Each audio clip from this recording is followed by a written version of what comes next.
Good morning, everybody.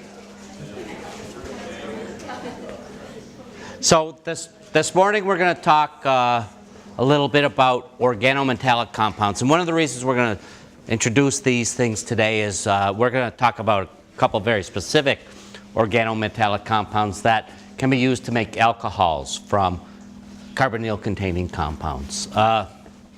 An organometallic compound, as we've written up here, it just contains a carbon-metal bond.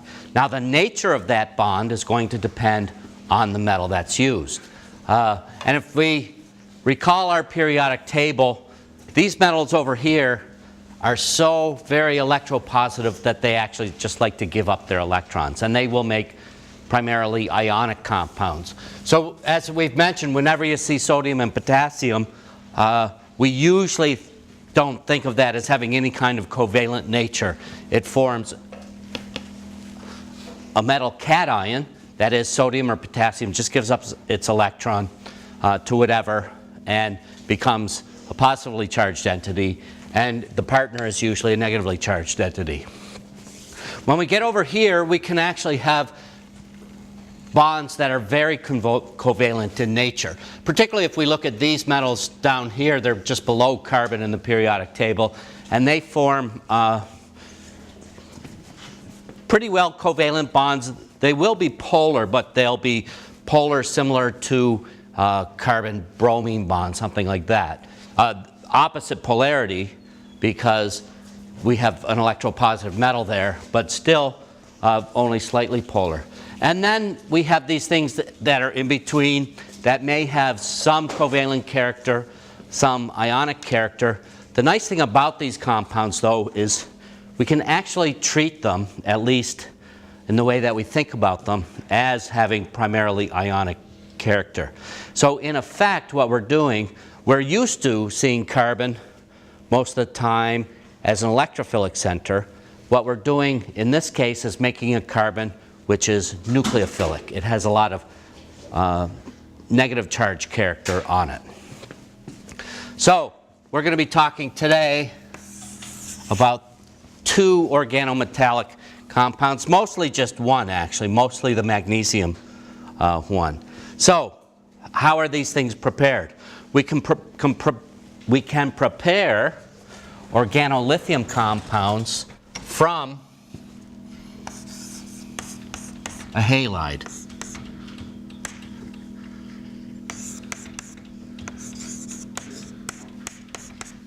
And we just react this with two equivalents of lithium metal, and we get our organolithium compound and a salt lithium bromide.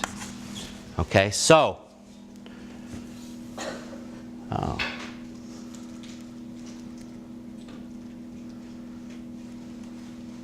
there we go. Okay, so this reaction is actually, it's usually done in an ether as solvent, or THF. And there's reasons for that. We'll talk a little bit about that. The oxygen actually can be used to coordinate the metal and help stabilize our organometallic compounds. Mechanistically, though, this is actually just a redox reaction. Take a look at this particular reaction. It's a common reaction, and where we take butyl bromide, react it with two equivalents of lithium to form our lithium compound, which is butyl lithium.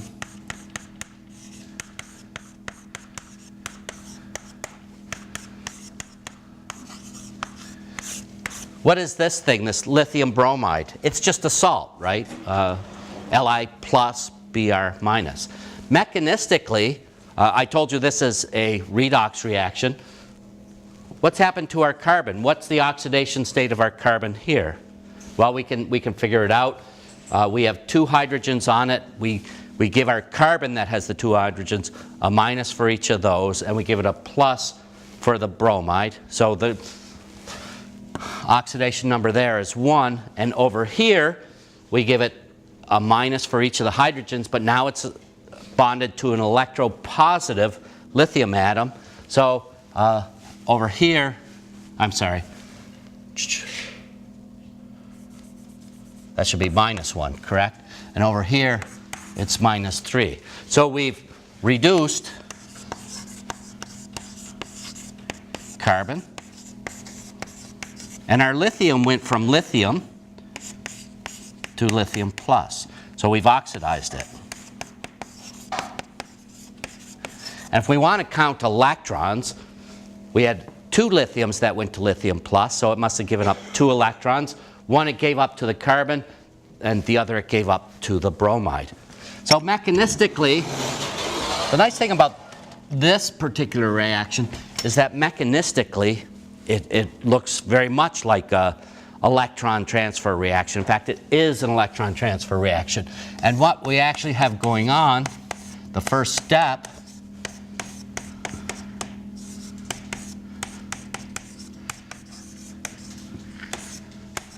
we have our lithium atom. And how many valence electrons does lithium have if we look over in the periodic table?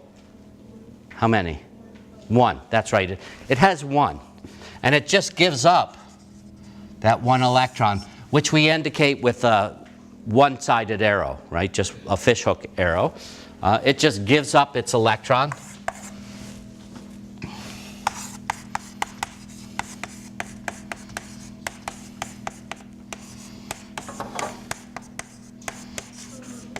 And what we get now is this thing, and it's a radical anion. The electron went into the organic compound and made this radical anion plus lithium plus. Okay? So that's not actually a very happy compound.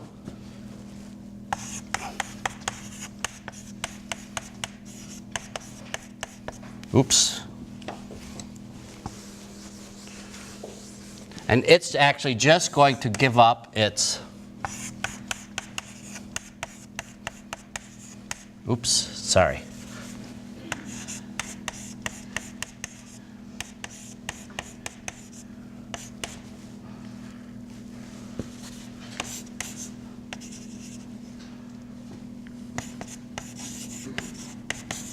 And a bromide, okay?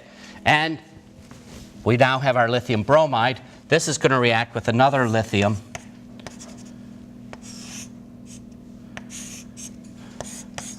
to form our organometallic lithium compound.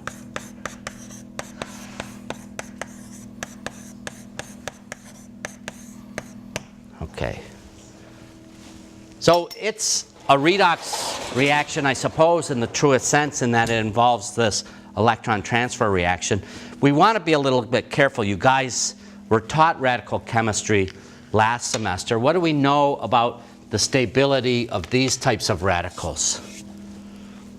They're not very stable. Primary radicals are not very stable. So in actual fact, the mechanism is probably a little bit more complex than that, in that we have to have all of this occurring fairly rapidly, because this is not going to live very long. But all of this reactions at the surface of the metal, you throw the lithium in and all these reactions are occurring, happens very rapidly, but we end up with this compound. This thing is very reactive because of the very, very polar nature of the carbon-lithium bond.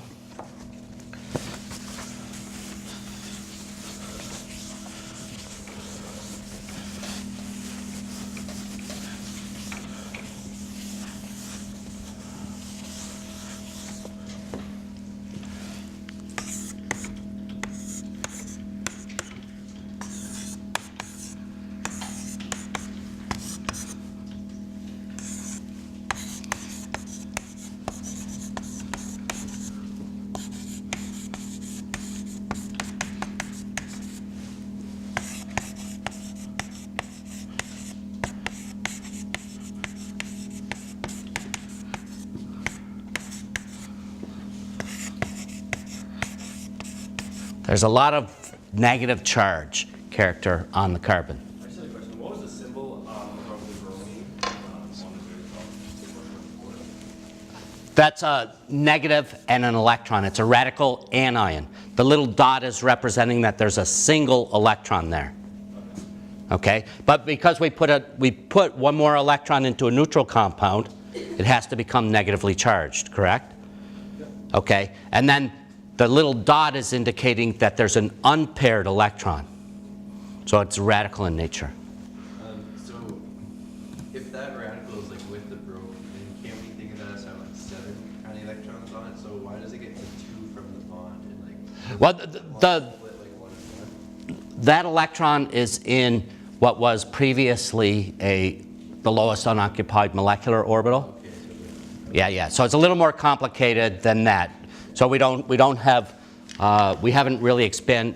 First of all, remember that bromine is capable of expanding its valency. Bromine, chlorine, iodine, all of these things are. In terms of bonding theories, it gets a little bit more complicated than the VSEPR theories that we're used to, or the hybridization theory. We have to get to MO theory to accommodate this radical anion. And we don't get into that here. But just be aware that it's in what was previously the lowest unoccupied molecular orbital. And we have something that has negative charge, and it has a spin, okay? Just like all radicals have spin. So like when there's a radical, we can just like say like the electrons from the bond go in straight to the bromine and just pretend that's a radical. And this, yeah, the 2 electrons in the carbon-bromine bond go with the bromine. So we now have bromide. And the electron, the spin, stays with the organic compound. Okay, good questions. So again, please, whenever you have a question, raise your hand. If I don't see you, then cough or something, and I'll look around. Okay, so this carbon-lithium bond is very polar in nature, and it will act like a carbanion, like a negatively charged carbon. There's another compound we can make. It's very similar to lithium. It's actually a little easier to work with. This butyl bromide, by the way, is quite reactive. You can make another compound called T-butyl bromide, and you make that in a solvent. And if you actually have it in a syringe and you expel it in air, it'll just be flames go out. It's so reactive, it reacts with any moisture in the air, and you just get fire. It's very dangerous to work with, and you guys will never work with butyllithium in an undergraduate lab unless you're supervised, I hope. You might actually work with it in Dr. Ellis's lab, maybe Dr. Jaw's lab, but you would be trained because it's very, very reactive and dangerous. Another compound which is not quite so difficult to work with, and we'll talk about this, these things have to be kept dry, right? Because that's going to react immediately with water. We'll talk a little bit. We can also react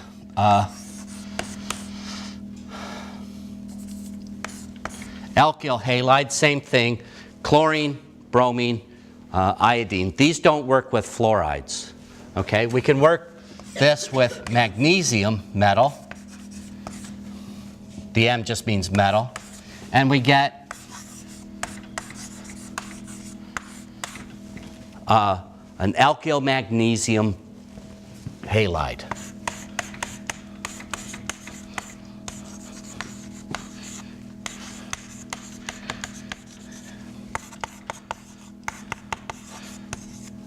These things were discovered by a fellow by the name of Victor Grignard, so they're also known as Grignard reagents.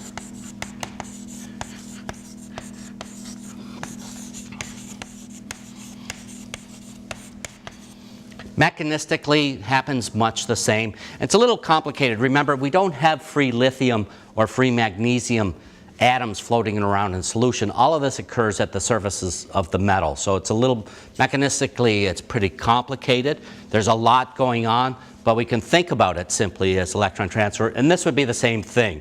In this case, we have magnesium.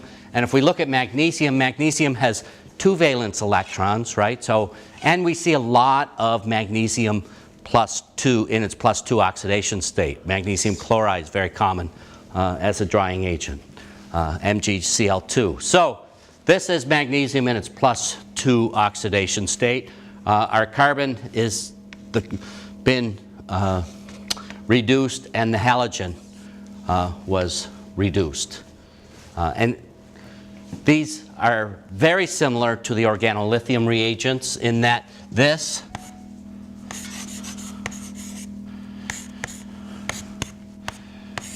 has a lot of negative charge character, very, very polar bonds, and it gives us something that we like, is nucleophilic carbon. That's the important part about all of these reactions, is that we get nucleophilic carbon.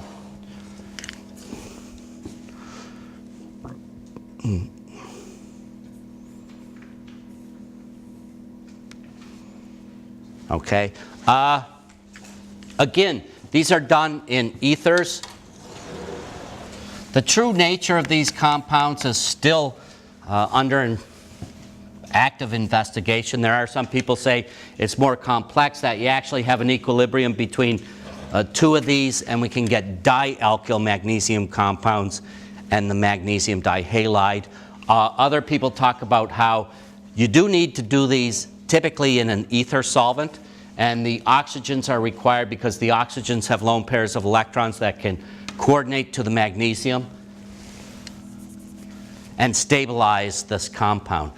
They do know that in solution we get, there's typically coordinated complexes that are formed, and those are the reactive species. But again, they act as nucleophilic carbon and a source of nucleophilic carbon. As well, they are strong bases.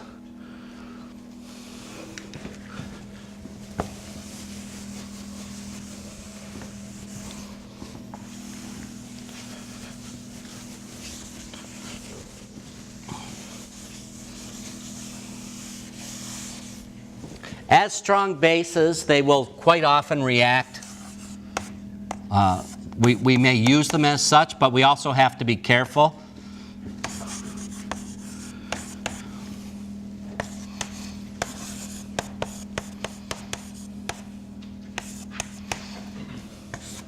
If we have anything with a source of a proton, water, alcohols, even some amines, it will just rip off that proton, and we can think of it as these electrons.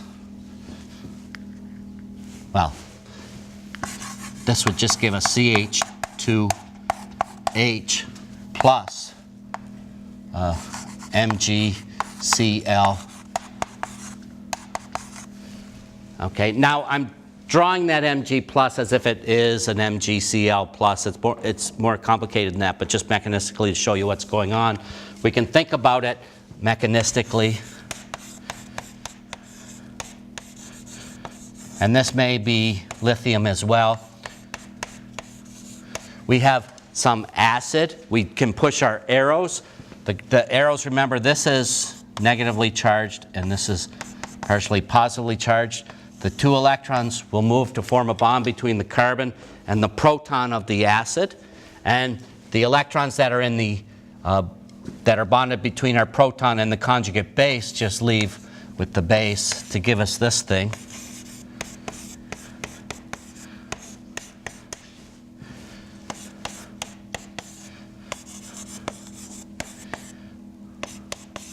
Okay, so by pushing the arrows, that's what I'm showing.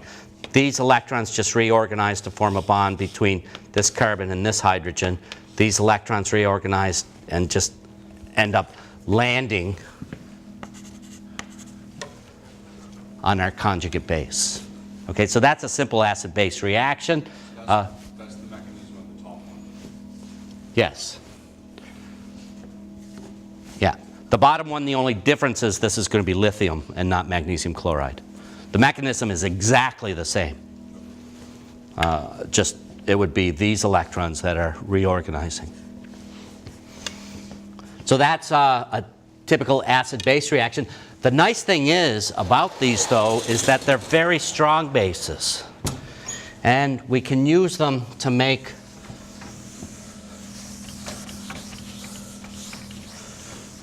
other species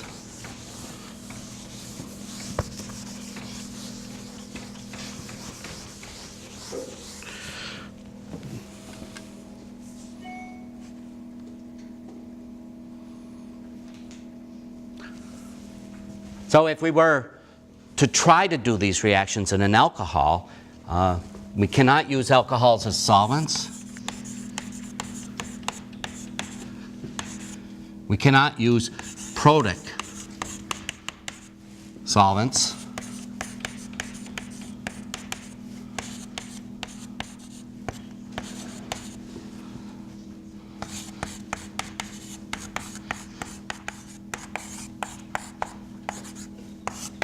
Because that's just too acidic. If we try to use something like ethanol as a solvent, it's just going to act as an acid. The Grignard reagent or the organolithium compound will just strip that proton off, and we'll end up with an alkoxide, in this case an ethoxide. So we can't use alcohols as solvents. We can't use other protic solvents because these are very strong bases. And in fact, they're nice strong bases. Something that is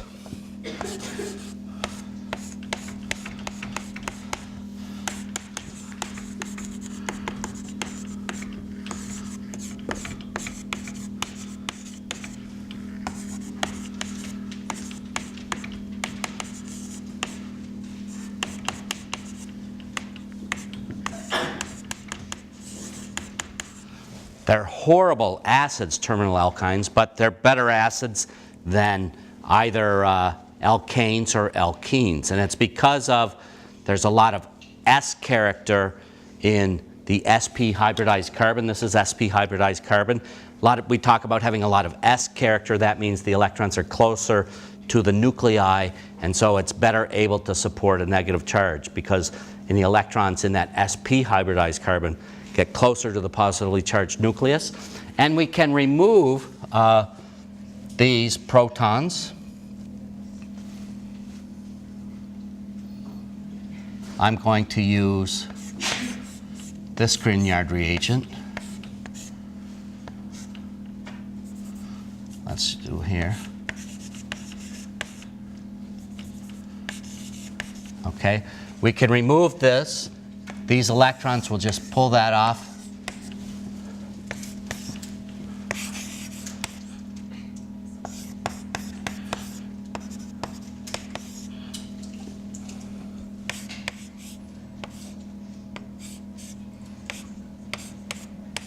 The proton goes there, and we actually just have another Grignard reagent. So we don't make our alkynyl Grignards in the traditional sense.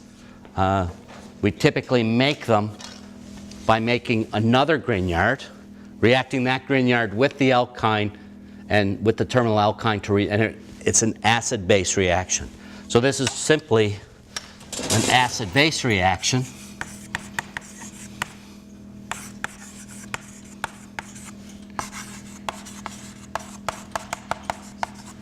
And we use it to make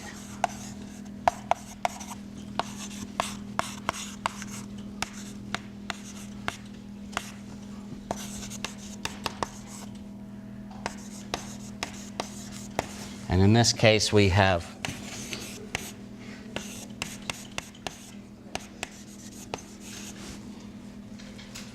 sorry folks, I changed my bromine into a chloride by mistake. Okay, so we just used an acid-base reaction. Our Grignard was our base, our alkyne was our acid. It removes the proton, and we end up having another Grignard reagent. Those are the electrons that are moving, right? Two electrons are moving, and they're forming a bond between this proton and this carbon. Yeah, it's two dots. So you guys are familiar with curly arrows? You used them last. Is that pointing at the hydrogen? It's forming a bond between this and this. It's going in between the hydrogen. Oh, okay. You guys would like this better? Okay. Why do you like that better? What's that? Okay. Where are the electrons going? between the hydrogen and the carbon. What was I pointing to? A space between the carbon and the hydrogen. The bond is forming between here and here, okay? So, Breaking off also, like, from the start, the NGPR, is there supposed to be, like, usually you go from 2 dots to where it breaks off? we could, instead of, so that's what this thing is. It's just a covalent bond with 2 dots, right? Yeah. Between the magnesium and the carbon, right? So those 2 electrons are moving to be between this carbon and this hydrogen. Okay? Fundamentally, you should be pointing not at the atoms, but between them, because we're forming bonds between 2 different atoms. Just like a question on notation. Like earlier when you were telling us about the organometallics, you were saying if it's like lithium and sodium, then we're just like, it's like we're not going to draw it as like a covalent bond, but like magnesium, you also had that way to draw it as a covalent bond, or like you had a absolutely covalent bond. Okay, so what I tried to tell you, and I guess I didn't do it very effectively, okay, we can have truly ionic compounds like sodium and potassium. I know like there's still some covalent character. There's a spectrum between covalent and ionic, okay? And what we're saying is, in actual fact, lithium is pretty ionic in character, but we talk about it quite often as being polar covalent. Most of the charge is on the lithium. If you did charge density calculations, you would find almost all of the negative charge on the lithium. Okay? And with magnesium, if you did the same calculations, there would be a little bit less. Okay? And what I'm hoping to get across is that I want you to think of it as ionic, because that's how it reacts. I just guess like just notation wise, like I understand that. It's just like it doesn't matter if we write it because like over there you have it as like a negative positive kind of like complex, or over there like yeah, like that's like a covalent bond. Yeah, and again, that's what I'm trying to convey. Okay? Does it matter like if we like on like a covalent content, doesn't matter how you're. No, it's not going to matter too much. Okay? What is important is that it's a source of nucleophilic carbon. Okay? So yes, I wrote it over here like a covalent over there.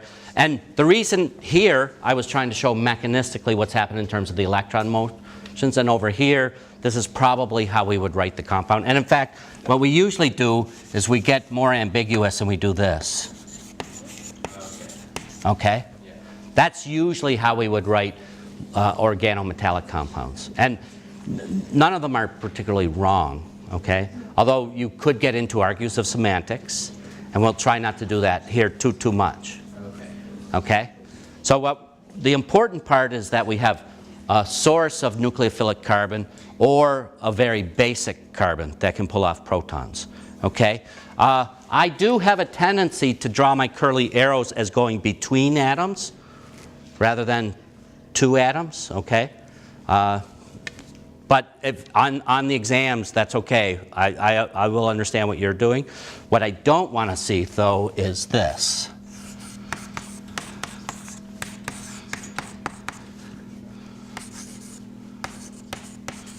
Okay, you have a base. This is what I do see a lot of, and you will just get automatically -1 on whatever is this. Okay? Students have a tendency to talk about the proton moving over to the base, the atom moving. That is fundamentally incorrect because we're always trying to convey changes. So see, I do this because that's where the electrons are going, between the base and that proton. And then I talk about there because those electrons are going from between the oxygen and the proton to the oxygen. So if you're saying that the bond between the oxygen and hydrogen would go back to the oxygen there, wouldn't there be a like exchange in electrons when the magnesium breaks off of that and then the hydrogen comes in? Like usually I would have thought it's like the magnesium and bromine, like that's the bond, like it breaks off to them, and then sometimes even though it can't be like. Well, the magnesium is leaving, it's sharing, if we want to think of it as a covalent bond, okay? It's sharing electrons between this magnesium and this carbon. None of the electrons are going with magnesium when it leaves, right? They're all the same. Those electrons are forming a bond between here and this carbon. Okay? That's why the magnesium is positive when it leaves, when we're talking mechanism, right? Okay? So whether if we thought of it as ionic, if we thought of it as an ionic compound, we would write it. Okay? Just like oftentimes when we do reactions, when we talk about sodium hydroxide, notice we just forget about the sodium and we have negatively charged hydroxide. We could, I suppose, if we wanted to think of this as truly ionic, we would just forget about the magnesium chloride part and we would talk about these as being anionic carbons. Okay?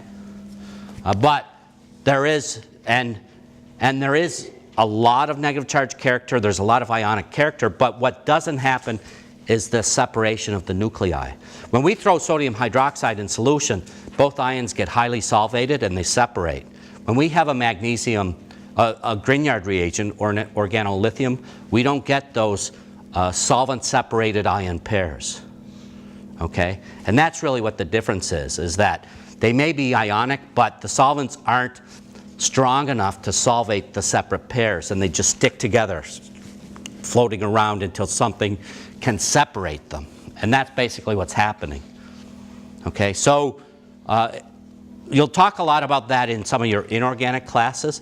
In fact, there's people write whole theses about organolithium compounds. People have been looking at them for years on the very nature of them. And we don't want to get into those talks here. Okay, but what we're trying to show is that there is a tight association between this and this. So we leave it there.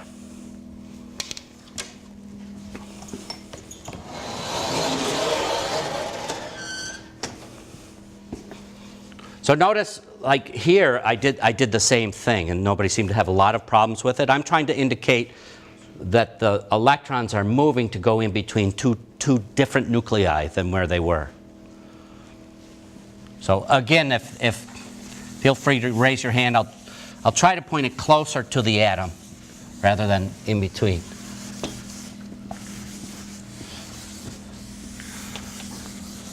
But fundamentally, what we're trying to show with the curly arrows is the change in where the electrons, what they were bonded to and what they're becoming bonded to. Okay, we talked about making alkynyl. So we have a source of nucleophilic carbon. I'm going to talk mostly about Grignard reagents now. The lithium reagents we don't use very much in an undergraduate lab.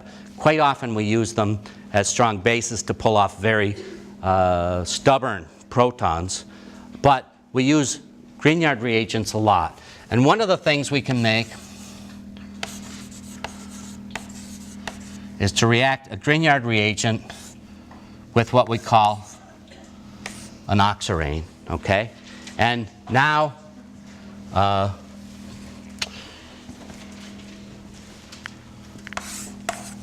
these react to form,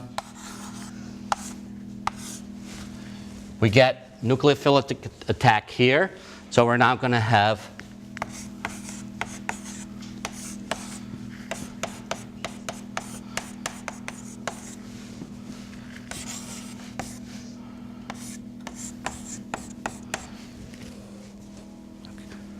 okay, so mechanistically what's going on, let's draw it, let's use a simple, I'm going to just use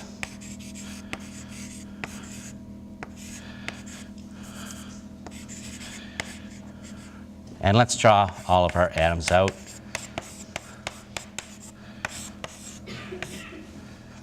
So these electrons are going to attack that carbon. How's that? Okay. So we're getting a rearrangement of electrons, which we're thinking of being in the carbon-magnesium bond. They're now going to form a carbon-carbon bond. Carbon can only have 4 bonds, so it's got 1, 2, 3, 4 bonds. If we form a new bond, we've got to get rid of a bond. Those electrons. Why do I break this bond rather than this bond? Exactly, because the oxygen is more electronegative, the oxygen is going to be better able to support the resulting negative charge.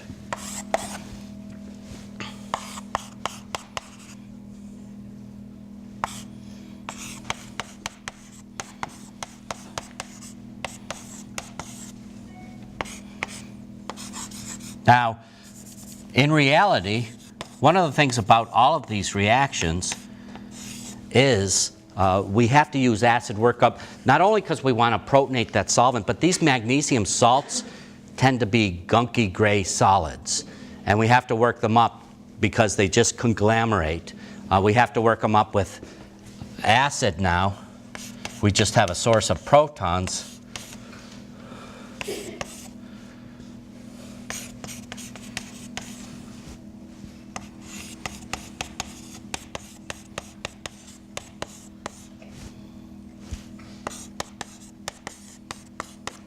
Okay, and that's our workup. This is our workup.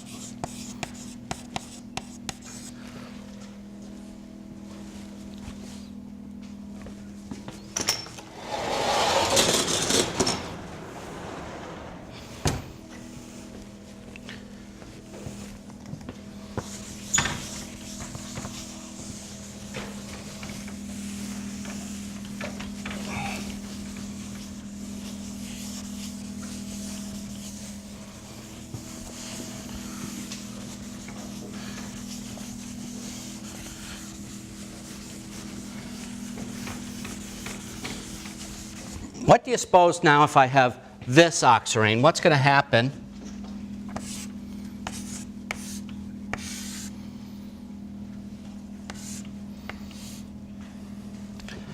If I have two methyl groups on one side and the other side's bare, and I have my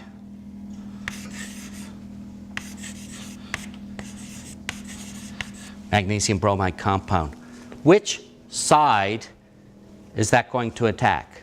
Now the kind of answer is it's going to attack both, but we're going to get a lot more at one side than the other. And in fact, in this particular instance, we'll get almost exclusively attack at one side. I saw one person pointing. How many people think it's going to attack on this side? Okay. How many people think it's going to attack on this side? It's okay because we haven't discussed this. What's your reasoning for attack on this side?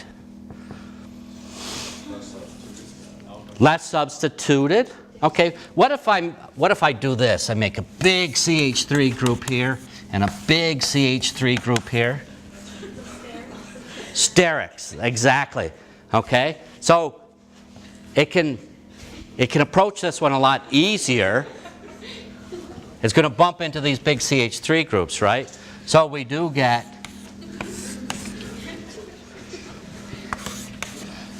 in this case to give us and I'll draw it like this.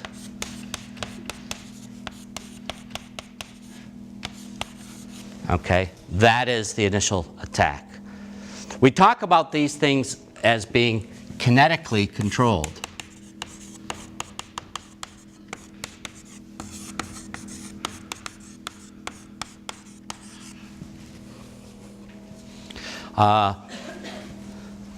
This reaction happens very fast.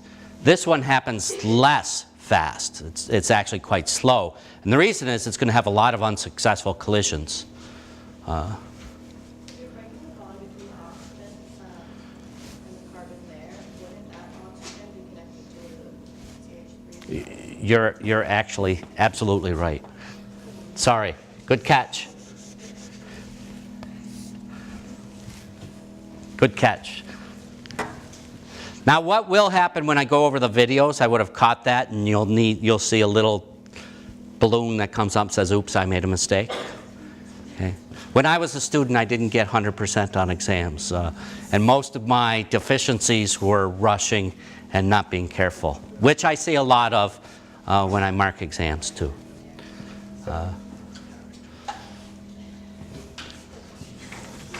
So from these we can make alcohols. And in fact, the next reaction we're going to talk about, we're also going to make some more alcohols. I prefer this board because then I don't have to deal with that. So sometimes I'll just keep erasing. So that's reacting with, oh, by the way, these things, do you guys know what they're called? Oxiranes, right?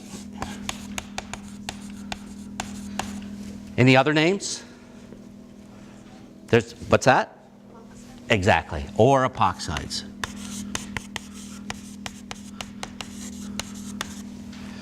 Okay.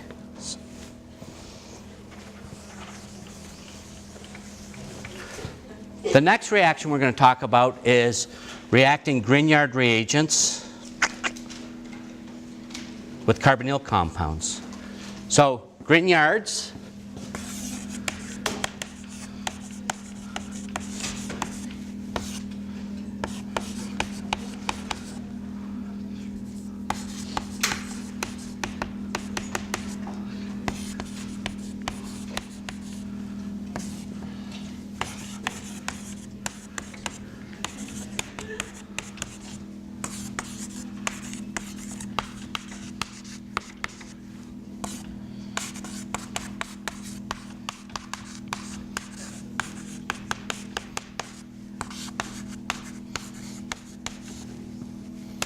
So Grignards react with carbonyls. Grignards are a source of nucleophilic carbon, and carbonyls are a source of electrophilic carbons, right? And that's nice. As organic chemists, that makes us really excited because we get to form carbon-carbon bonds, okay? And the reason organic chemists get excited when they can form carbon-carbon bonds is because then they can build bigger molecules. We can do synthesis that way. So we have a source of nucleophilic carbon and a source of electrophilic carbon. We can make, and yes, we did make carbon-carbon bonds just a second ago as well, but make carbon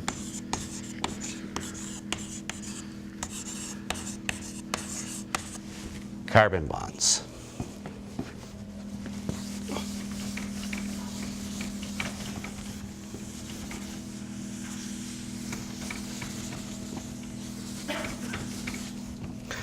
So, how does this occur? We have some carbonyl compound, and I'm going to say R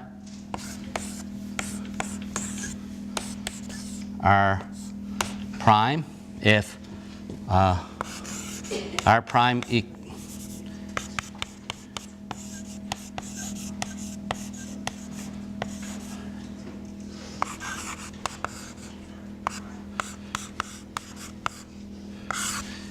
if R is alkyl and R prime is hydrogen, we have an aldehyde.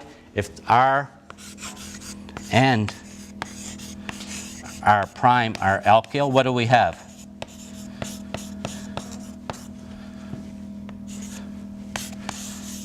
We have a ketone.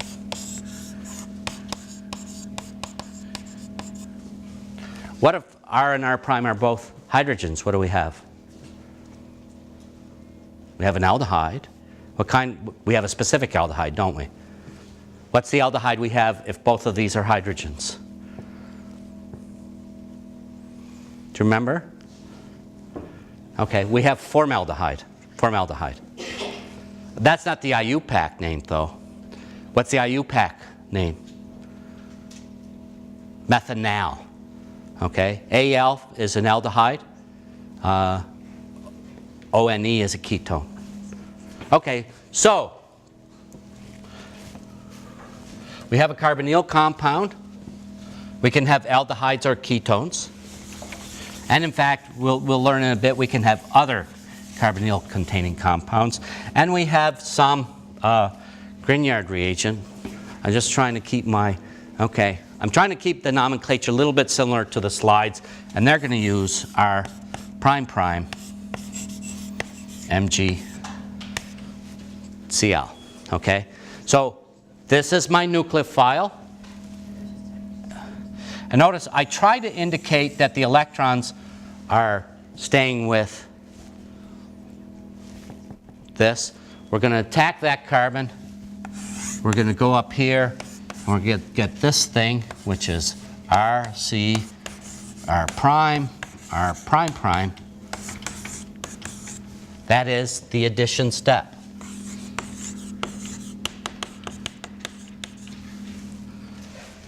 And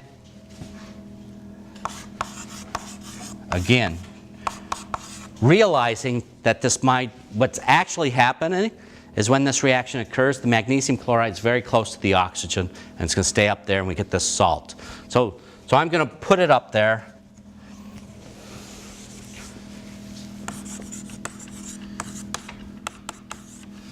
And this thing is even more ionic in character than the carbon-magnesium bond, because we now have a very electronegative oxygen. And we get these very insoluble salts. Okay, they come down out of solution.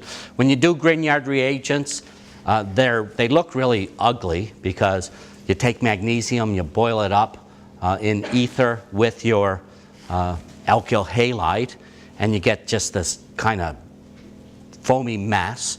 And you throw in your other reagent, and you just end up with more messy stuff. And then you work it up with acid, and lo and behold, you get nice phase separation. Everything goes into solution. You use an organic solvent and some water, and you get your organic stuff in the organic phase and your other stuff in the water phase. You work this up under slightly acidic conditions.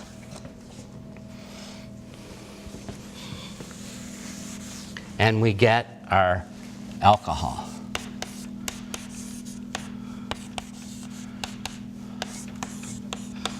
Now notice, when we do our workup, we quite often just forget everything else because we're only interested in the organic compound. There's lots of other stuff in there that's all going to go in the water, and that's going to go in our organic compound. Okay, so from this, you will notice that we can make alcohols. We can make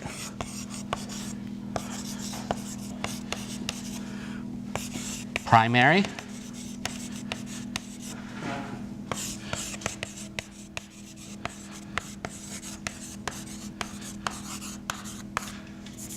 there's only one compound we can use to make a primary alcohol, and that's formaldehyde. We have to start with formaldehyde to get a primary alcohol. We can make secondary,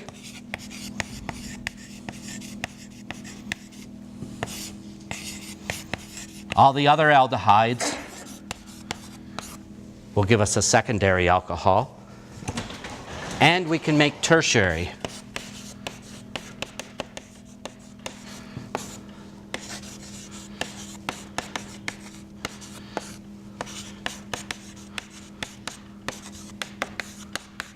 Okay.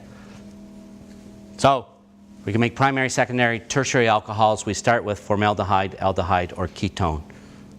In that order. Oh my goodness, I got led astray today. Okay, so take a look, a little further look. The other reaction we're going to do is reactions of Grignard reagents with esters and with carbon dioxide. Okay, and then we'll wrap up on Wednesday. Right now, I am planning, if people will leave me alone long enough, to have a little quiz on Wednesday. Sapling, this week I will sort sapling out. You won't have a sapling assignment due until a week from this Thursday will be your first sapling assignment.